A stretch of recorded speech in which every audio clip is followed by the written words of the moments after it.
క్యాంప్కి వచ్చిన వాళ్ళకి ఇచ్చారమ్మా. మీకు మళ్ళీ రావాలి అంటే మళ్ళీ క్యాంప్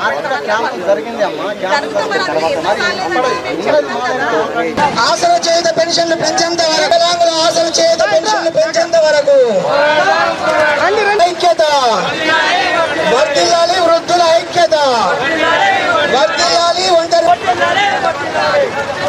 పెంచాలి. దయచేసి అందరూ లోపలికి చెప్పాలి కాబట్టి మీరు అందరూ లోపలికి వెళ్ళే, మీరు అందరూ దయచేసి రేవంత్ రెడ్డి ప్రభుత్వం ఎవరికైతే మనకు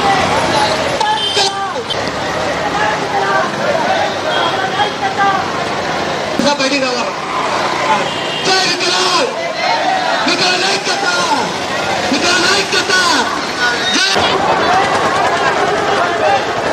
దయచేసి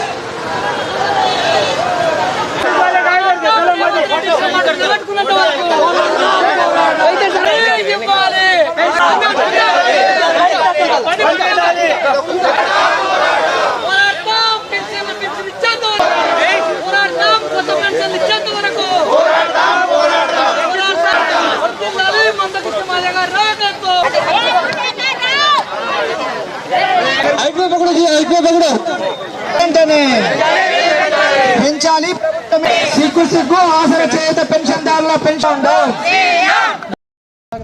ఆదేశాల మేరకు మరియు వికలాంగుల హక్కుల పోరాట సమితి రాష్ట్ర పిలుపు మేరకు 33 జిల్లాల కలెక్టరేట్ కార్యాలయానికి దిగ్బంధం చేయడం జరుగుతుంది.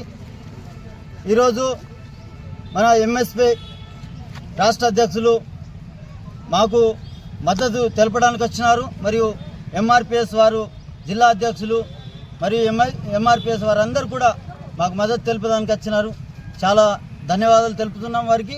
పెన్షన్ కల్లుగీత కార్మికులు మరియు చేనేత కార్మికులకు 2016 నుండి 6,000 రూపాయలు మరియు 4,000 రూపాయలు, 4,016 ఉన్న వారికి 6,000 రూపాయలు పెన్షన్ పెంచుతానని, మళ్ళీ కండరాల స్థీనిత ఉన్న వారికి 15,000 ఇస్తానని, ఈ యొక్క అధికారంలోకి వచ్చిన ఒక నెలలనే ఈ యొక్క రేవంత్ రెడ్డి ఇస్తానని 20 నెలలు దాటిపోయింది. మాట తప్పిన సీఎంకు ఈరోజు కలెక్టరేట్ దగ్గర అంటే వికలాంగులు దేక్కుంటా పాక్కుంటా ఎంతో వేదనతో బాధతో